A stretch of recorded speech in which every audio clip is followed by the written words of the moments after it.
এই ডিভোর্সি মহিলা সর সর এখান থেকে, সর ছোট লোকের বাচ্চা, জানোয়ারের বাচ্চা।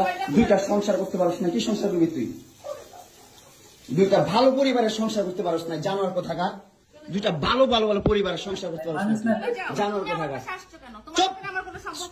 তুই আমার ডাটা ট্রান্সফার কেন করবি তোর মোবাইলে? তুই আমারে অজ্ঞান করে আমার মোবাইল থেকে ডাটা ট্রান্সফার কেন করবি তুই? স্টুপিডের বাচ্চা, জানোয়ারের বাচ্চা। এটা কি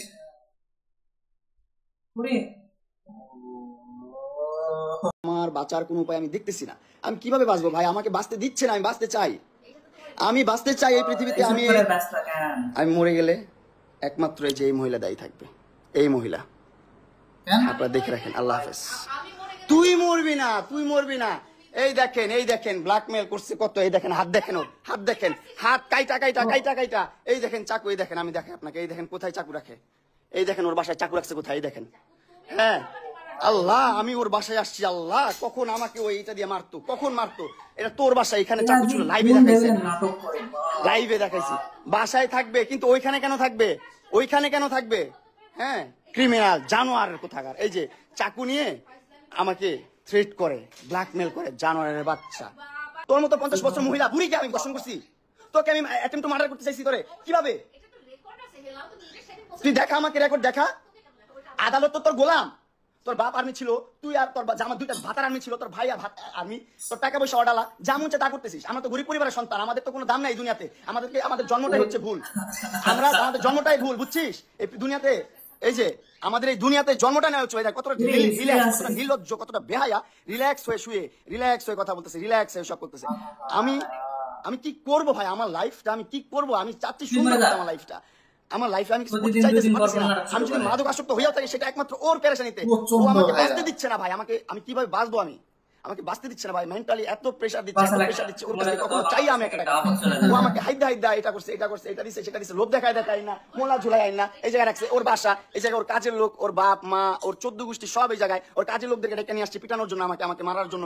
তারপর ওই নিচে রাজুকে ফোন দেয়, রাজু উপরে আসো তাড়াতাড়ি, সিকিউরিটি গার্ডদেরকে ফোন দেয়, তাড়াতাড়ি আসো, আমার বাসায় ক্রিমিনাল ঢুকে গেছে, প্লিজ নাও।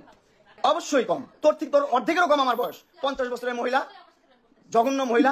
দুইটা সংসার তুই করতে পারিস নাই, আর্মিদের সংসার তুই করতে পারিস নাই, দুইটা ভালো পরিবারের সংসার করতে পারিস নাই। তুই কতটা জঘন্য, কতটা নিকৃষ্ট মহিলা তুই। চুপ থাক। তাদেরকে এখনো না কিছু নিয়ে চলে এখনো মহিলা কোথাকার। আর আমাকে তুই 5টা মামলা দিয়ে ঘুরাচ্ছিস কেন? ঘুরাচ্ছিস? তোর সাথে আমি থাকবো না। তুই অনলাইনে এসে বলিস মামলা তুলে নিবে, আমার কথা শুনতে হবে, আমাকে চলতে হবে, আমাকে করতে হবে, নাহলে মামলা তুলবো না। কেন করিস? কি বলা হয়েছে? এর আগে একটা মনে হয় ম্যারি ছিল, আর একটা তুই করস নাই? এই তুই করস নাই? না না না, এইগুলো কথা বাদ। তুই আমার লাইফটা হেল্প করে দিছিস কেন? আমি কি করব না করব আমার ব্যক্তিগত বিষয়। আমার বাবা মা আছে তো, তুই তো আমার বাবা মা না। তুই কেন আমাকে এগুলো করতেছিস? তুই 5টা মামলা ঝুলে রাখছিস কেন? কি অপরাধ করছিস? সেটা জঘন্য, নিকৃষ্ট, ভিতর খারাপ মানুষ আমি জীবনও দেখি নাই। তোমার কাছ থেকে আমি রিলিফ চাই। তুমি কেন মামলাগুলো তুলবা না? কেন তুলবা না? অনলাইনে বলে মামলাগুলো তুলে দিচ্ছি আমি, এটা হয় না সেটা হয় না, সব ঠিকঠাক। কিন্তু আমার কাছে আইসা ভাই, সোশ্যাল মিডিয়ার বাইরে যখন বাস্তব লাইফে আসে, বাস্তব লাইফে এসে আমি এই মেয়ের সাথে ঘুরতে পারবো না, ওইখানে যেতে পারবো না, সেখানে যেতে পারবো না, এটা করতে পারবো না, সেটা করতে পারবো না, ওর বাসায় এসে থাকতে হবে, ওর বাসায় সময় দিতে হবে, ওর সাথে সেক্স করতে হবে, ওর সময় দিতে হবে। এগুলো না করলে মামলা তুলবে না ভাই। আমি তারপর ওর মন মতো করে আমার বাসায় ঢুকতে পারছো? আমার বাসায় কখনো? আমার বাসায় ঢুকতে পারছো তুমি? আমার বাসায় কখনো ঢুকতে পারছো তুমি? জি না। তুমি আসছো আমাকে মামলা জোর দিয়ে আনছো তুমি আমাকে মামলা জোর দিয়ে। বলো কথা বলো তোমাকে, আমি সমস্যা নাই। তুমি তো লাইভ দেখে সুন্দর করে বসছো, কথা বলার জন্য বলো, আমি কথার উত্তর দিব, সমস্যা নাই। বলো তুমি আমার তোমার বেডরুমে আনছো, তোমার বেডরুমে তোমার বেডরুমে ঘুম পাড়াইছো আমাকে সারা রাত তুমি আমাকে। অবশ্যই ভাই, তোর বাসা থাকার কোনো লাভ নেই। তোর বাসা থাকা না থাকা সমান কথা। তুই ভাই মুক্ত থাকলেও জেলখানার মধ্যে বন্দি, মানো আর না মানো ওই হালাকত বন্দি। আমার মনে হয় যে এই দুইটারে ধরে বনবাসে দেওয়া উচিত। যে বনবাসে অন্তত ফেসবুকটা নেই। মাঝখানে কিছুদিন ভিউজ বন্ধ ছিল। অনেকদিন এখন ভিউজ কিভাবে আনা যায় এই জন্য এরা এই প্ল্যান করছে, মানে রাতের বেলা প্ল্যান করছে, ঠিক আছে, ভোর থেকে স্টার্ট করে দিয়েছে বিনোদন। একদিনের মধ্যে পুরো ফেসবুক পাস হবে। আমার মনে হচ্ছে নাটক তো নাটক বটেই, মনে করছে একদম প্ল্যান করা নাটক। কিছুদিন পরে হচ্ছে এর সামনে আসে এটা নিয়ে আবার শিওর থাকো মামা, এরা আসবে বেশি না 3 থেকে 4 দিন। আমাকে মামলা দিছে, আমাকে অমুক দিছে, তমুক দিছে, এই সব করে এরা মনে করে আরো 2 দিন নষ্ট করবে। ভিমসের মতো অবস্থা। কোন সি গালি তুমি इसको।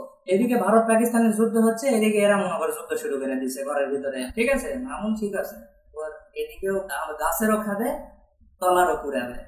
আসলে ভাই এদের কোনো লজ্জা বোধ বলতে কিছু নাই, নির্লজ্জের মতো অবস্থা, যা খুশি তাতে ছাড়তেছে যা খুশি তাই করতেছে। আর আমরা দর্শক পাবলিক ওটাই দেখতেছি, ওটা নিয়ে কন্ট্রোভার্সি করতেছি এবং ওইটা নিয়েই ভিডিও বানাচ্ছে। আর কি করা, আমাদের তো কিছু করার নাই, দেখারও নাই। ওকে ভিউয়ার্স, এদের নিয়ে আমাদের আর বলার কিছু নেই। এদের নিয়ে আপনাদের যদি কিছু বলার থাকে অবশ্যই নিচে কমেন্ট করে জানাবেন। এরা দুদিন পর পর শুরু করবে নতুন নতুন নাটক, কোনটা থেকে কোনটা দেখবেন। ঠিক আছে বন্ধুরা, দেখা হবে আগামী কোনো ভিডিওতে। সে পর্যন্ত সকলে সুস্থ ও সুন্দর থাকবেন। ধন্যবাদ।